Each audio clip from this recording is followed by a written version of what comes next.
So hello and welcome to Retroscript's Fireside Stories Human Libraries. As you all know from weeks previous, my goal today is to reconnect, slow down, and travel back to a time when humans sat around campfires, sharing their best, exciting, scary, life-altering tales and creating verbal stories that were passed on through legacies. Today, my guest is the wonderful and beautiful Jennifer Wallace. Jennifer enjoys chai lattes, and her favorite quote is, "You make a living by what you get. You make a life by what you give," which is by Sir Winston Churchill. I want to give just a quick update of who Jen is, and then we'll dive into her story and find out a little bit more about herself. So Jen was born and raised in Niagara. She's committed to her community and enjoys volunteering for causes and organizations that she's passionate about, including supporting the arts and women's organizations. She's been a self-employed for some time now, first working with her family's business from the age of 20 and then pushing out on her own just over a decade later and creating a business and brand that was more reflective of her own professional values and personality. Today, she continues to work and help others in their lives and reach their goals. And I have been a person who she's worked with and changed my life completely. So I'm very excited to have her here today to share her story. Jen, why don't you tell a little bit more about yourself? Well, firstly, Kim, thanks for having me. It's awesome to be on here chatting with you. So a little bit about myself. I don't know.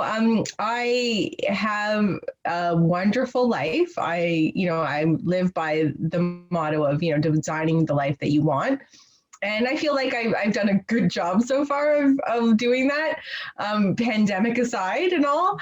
I'm really happy in just what I do, how I service my community, my clients, and my family.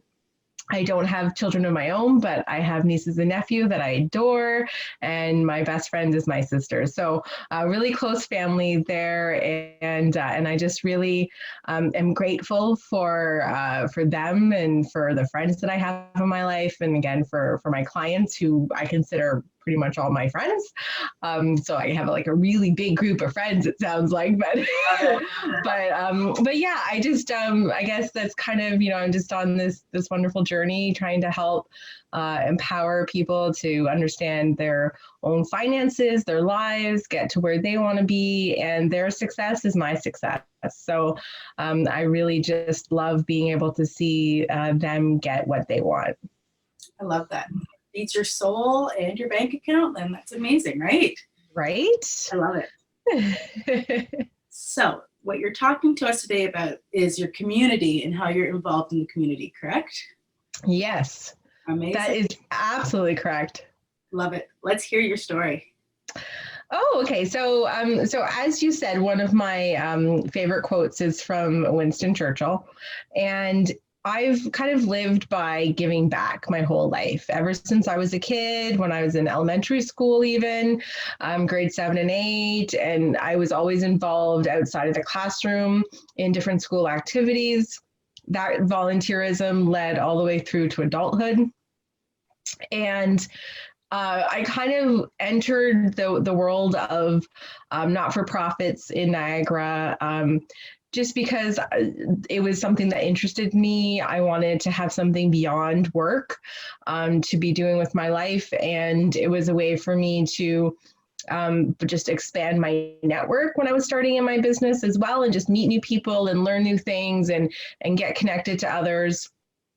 But really, ultimately, it's just to feed my soul, as you said, right? It's just, that give back. It's being able to champion causes that I'm passionate about, and not just be involved with a not-for-profit just to be involved with a not-for-profit and have something on my resume, but really to be with organizations that I love and that have aligned values to my own. And so that kind of started me. Firstly, I was involved in my younger days in cooperatives and co-op housing and credit unions and leadership and stuff like that. They had some great programs that I was grateful to be involved in. And then as an adult, I kind of got involved in the arts because I was working in downtown St. Catharines, and we were kind of on the precipice of this burgeoning arts and culture scene at the time. We were talking at that time of creating a venue in downtown St. Catharines, which now has culminated to become the first Ontario Performing Arts Centre, the first of its kind in Canada, of 4 venues in one building. And so being involved from the early stages of that was super exciting. And then, you know, in performing arts, I love performing arts. I am in no way a performer, an artist, or anything. I just appreciate what others are able to create.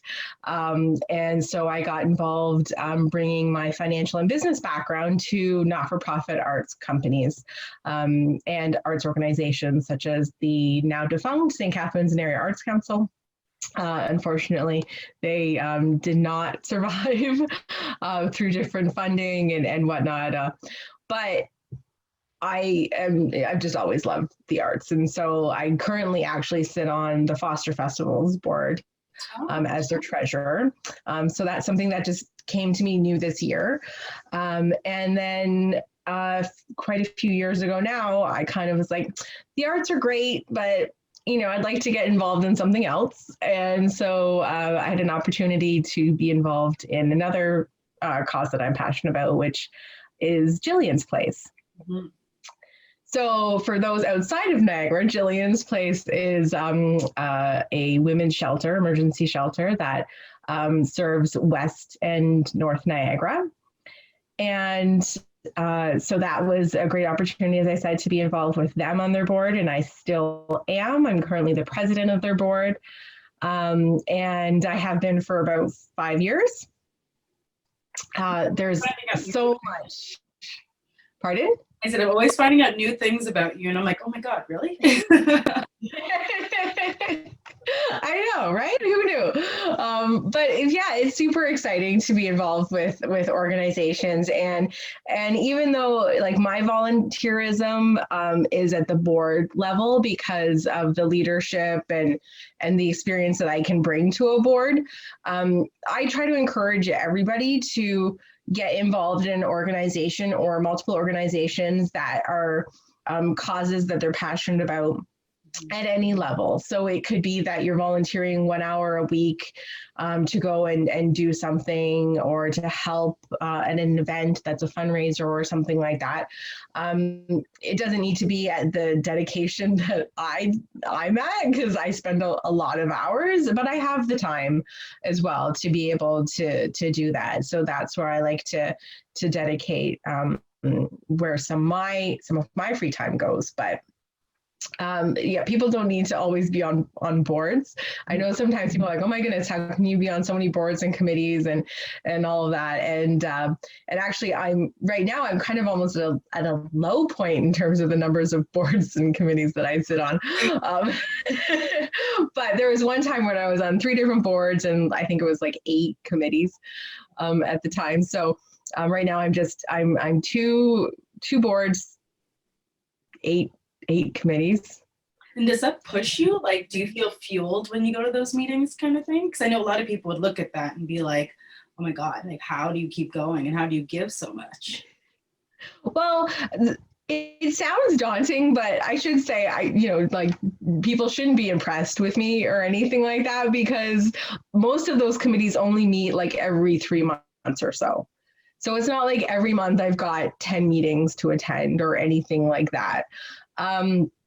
But it because it's stuff I'm passionate about, then it does fuel me and it does give me energy, and I am helping and I'm seeing progression of things within the organization, and I'm fighting for the cause that I'm passionate about. So it does give me a different kind of energy than if I were just doing something to do something and I didn't actually care about it. So yeah, like I do it because I love it. If I didn't love it, I wouldn't do it. So I'm still super impressed. And, you said people shouldn't be impressed with you, but that's great. And I feel like there needs to be kind of more people who open their minds to boards or committees, because they hold like you said, they hold the values that we are all connected to. And you see the people on Facebook or on social media ranting about things, and like, stop ranting on these social media sites, go out and actually do something and make a change.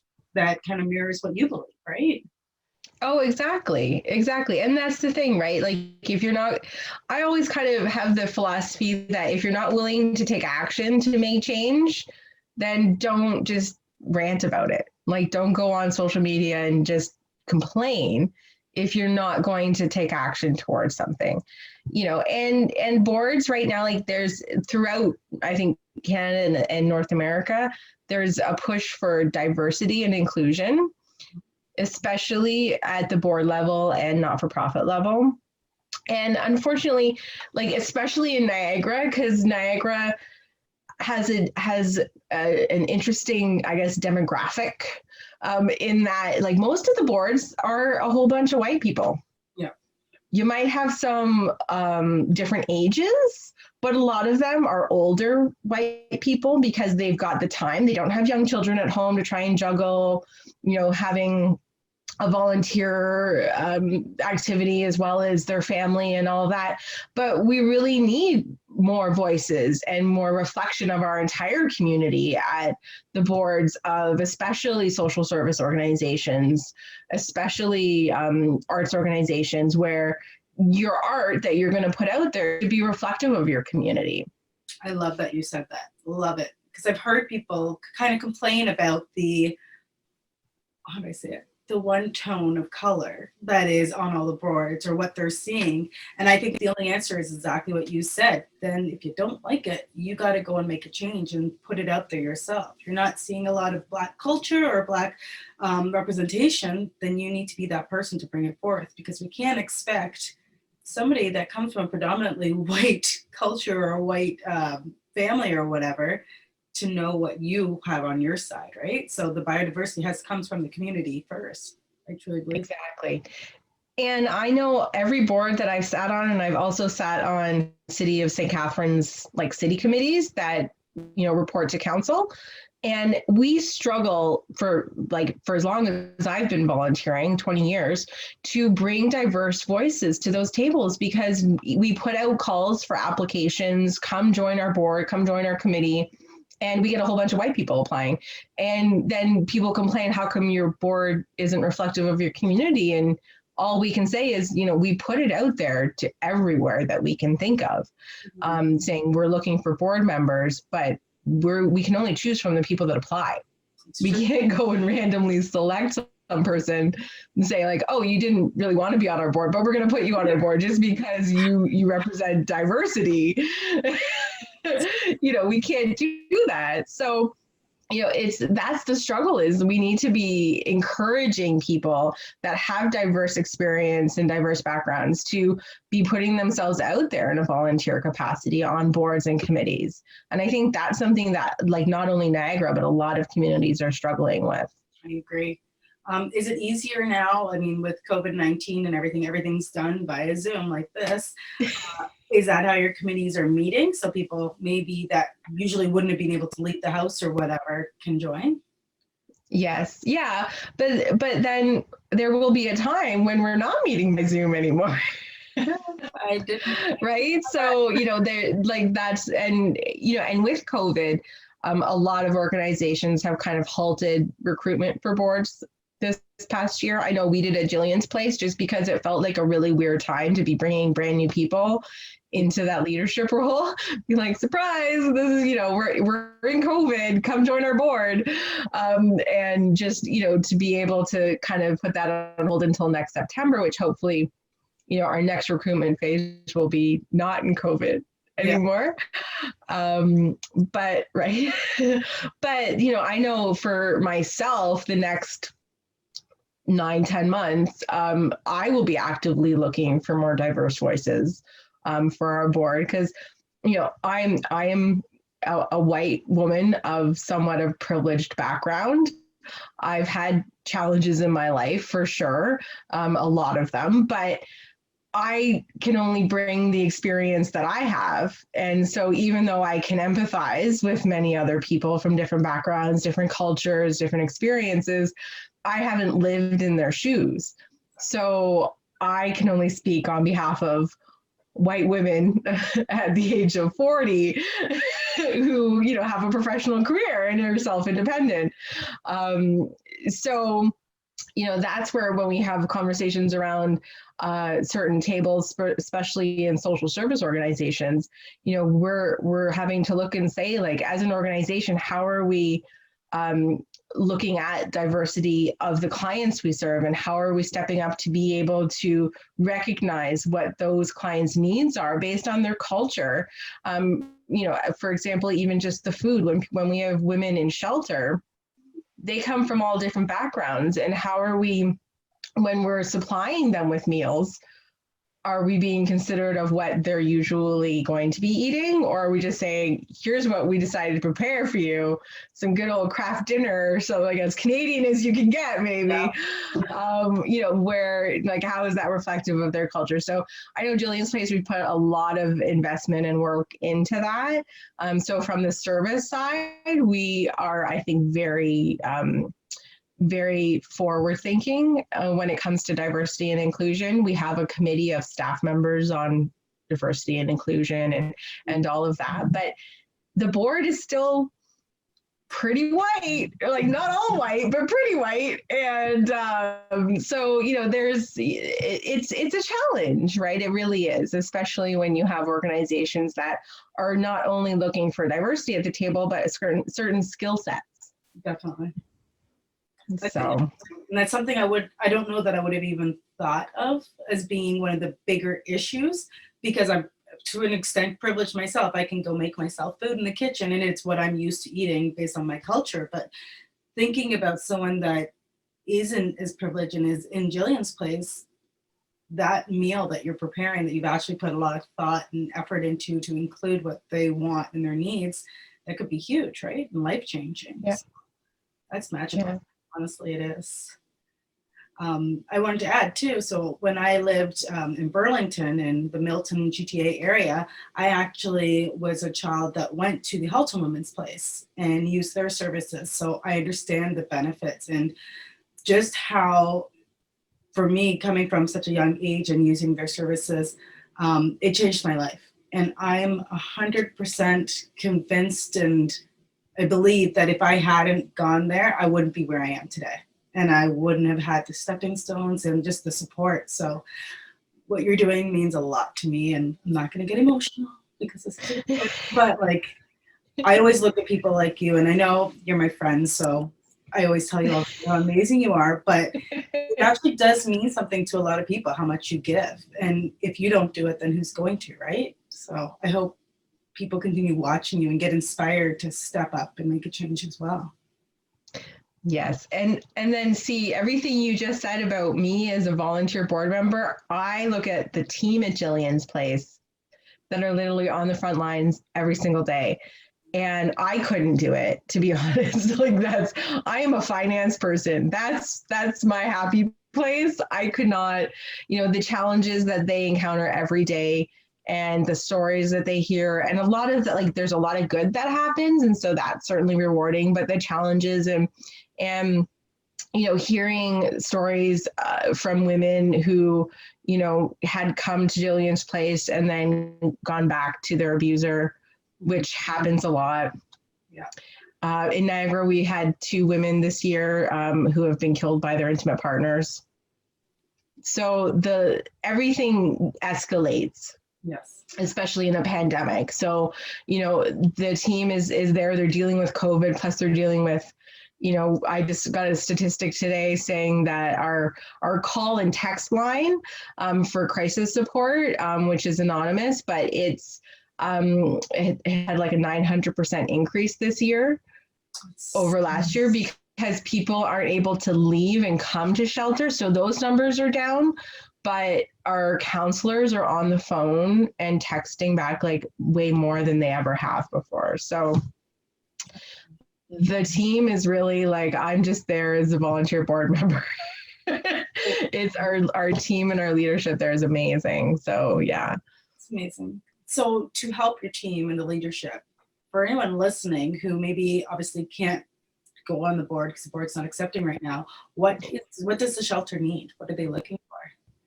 Well, I mean, like every other organization right now, fundraising's become a totally different thing. We're very fortunate at Jillian's Place that we've had some companies really step up this year and given some considerable gifts, tens of thousands of dollars and stuff like that, because we've had additional expenses with COVID, and we've had things that have changed, and just, as with everybody, PPE expenses, cleaning, all of that on top of just everything changing, and staff shortages because somebody's off sick and things like that. So really, I mean, we've got some excellent holiday programs that I would encourage people to look at. We've changed the way we usually do things because of COVID. So it's literally easier, I think, because you can go online, and instead of adopting a family and going out and having to do all that shopping and putting yourself potentially at risk, we say, if you want to adopt a family, here's the budget. You just donate that online. Easy. And we'll do the shopping, right? So it's amazing in that respect that they've made it even easier for people to be supporting. And I would encourage, if it's not Jillian's Place, then certainly there are so many other organizations. I myself also financially support every year at Christmas time community care, because I know that they're always bombarded at Christmas time all year long, but especially at Christmas time. So especially with the pandemic, more and more people are strapped for cash. And so they're going and relying on services like that, who aren't necessarily applicable as a client of Jillian's Place. So I would encourage people to just give, if they can, what they can, this holiday season especially. And if you can't financially, then look on those organizations' websites, because there's a lot of other ways that are listed to get involved. It might look a little different because of COVID right now. I know non-essential visitors are not allowed at Jillian's Place right now, just to keep everybody safe. But every organization is different. So I would just encourage people to do something, make themselves feel good, especially if Christmas looks a little bit different for them this year. So feed your soul. It helps, makes you feel better. Helping somebody else. It does. Definitely. That's amazing.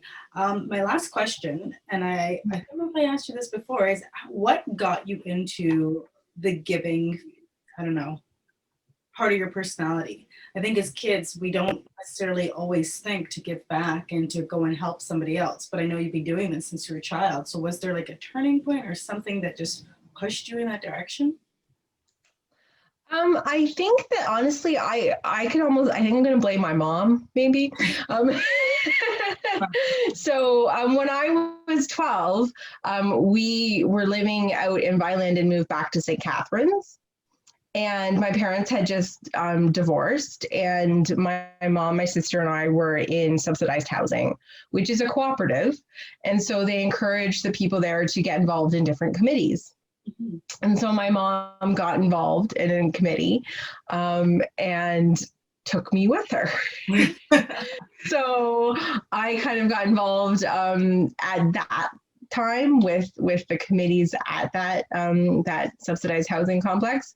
And from that, I just was like, oh, I'm going to do that at my school. And because I'm a little bit of a brown noser, maybe, I don't know, teacher's pet.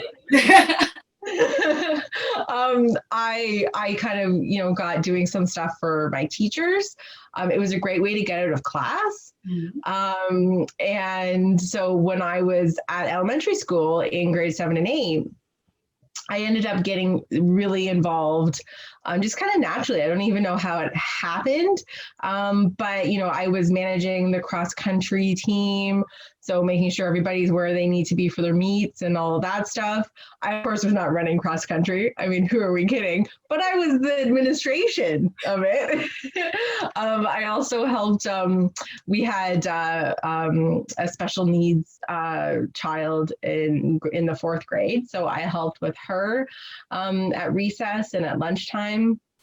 And then I also helped, we had a reading mentorship program. So I helped a couple of the kids through that. We got together during the school day and kind of went through reading. Um, and then all sorts of other multiple things. Any assembly that was happening, somehow I was on that committee. I don't even know how.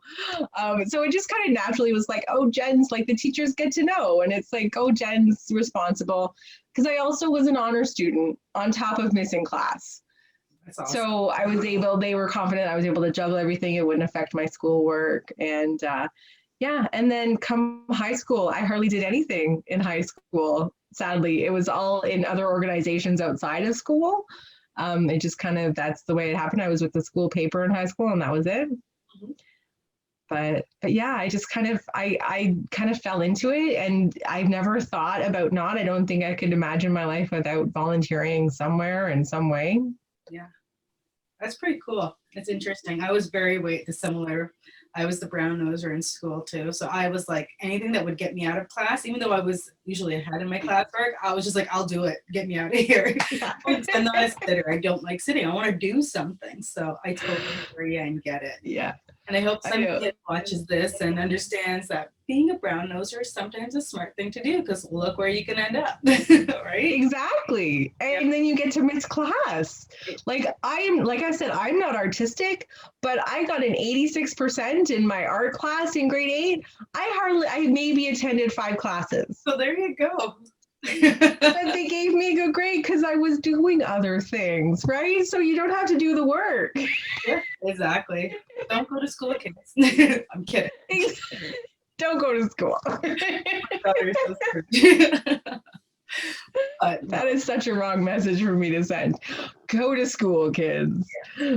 Go to school, at least through high school, and then find your passion, find your path beyond there. It does not need to be university or college, but educate yourself in whatever way that looks like for you. Exactly. And there's an educational piece to be found in all the community work that you do too. There certainly is. It's huge. I never thought I would know this much about not-for-profit and charitable tax law. And you do. That's crazy. So we're almost up at our time today. Is there any last words or anything you'd like to share before we go? No, I think I've already drilled into people the need for them to give and be generous, whether it's with their time or with their finances, if that's how they're able to give. And I guess really, get your kids involved in charity, in volunteering at an early age, right? So even if it's like, oh, we're going to, as a family, put together a box for community care and let's go shop together as a family to create a box for community care, because it gives the kids an opportunity, to realize that, we're privileged, we're able to do this, and we're giving back to people who aren't able to. But also, having the kids participate, you're buying groceries for kids. So let that kid of yours decide, oh yeah, I like fruit roll-ups and someone else likes fruit roll-ups, because that, like Betty Lou Suter, who's the CEO of Community Care, she says, what's on your table and in your pantry needs to be on everybody's table and pantry, right? So it isn't just going and putting peanut butter in a box and shipping it off to Community Care, although peanut butter is always needed. Right. It's everything. It's, I eat gluten-free, so I always buy gluten-free and put it in my box for Community Care, because I'm not the only gluten intolerant person in the world. Oh, definitely not. I hear you. Yeah. So I would say, get kids involved young and get them into the spirit of giving. And I know, especially now during COVID, it's needed, and just to boost spirits. My wife and I decided, actually with Freya, our daughter, that every year she's not going to be getting a ton of gifts from us. A, we can't afford it ourselves, but B, she's going to pick out gifts to give to other kids that are in need, whether it's community cares or sick kids, whatever it is, we want to give that way. And it's not something that's going to break her bank, because where we regularly would be buying her something, I want her to get that kind of inner feeling that she's giving to somebody else, instead of just, yay, look what I got. And if every family gave one thing, whether it was food, a gift, or whatever, just think of how much that would help. So I hear you. I'm excited for it. Yeah, exactly. I always remember one story. Sorry, I know we're running out of time, but I had a client many years ago, and again, they come from a middle class, very kind of well off family, and their daughter said, no, I want to have like every year her birthday is for a different charity. So she doesn't want gifts. She has everybody come. So one year it was everybody gave like dog and cat food and litter and stuff to the Humane Society. So that was what they asked everyone to bring. And sometimes it's for community care. And so they got into that habit with their kids, which I think is so special because really people don't need stuff all the time. So especially if it's the child that's saying, no, I want my birthday party to be focused on this charity. Yeah. That's special. And it teaches their classmates who are coming that, oh, there's more than just, gifts for each other. Oh, I love that. That's such a great idea. And I may drop that in my daughter's ear. All right. Well, thank you for joining us. Thank you for enjoying just a quick chat with me. And if anybody wants to get in touch with Jenn or any of the organizations that she's spoken about, in a couple of minutes, you'll see on the screen just all the information, and give this Christmas season. Thanks, Jenn. Thank you.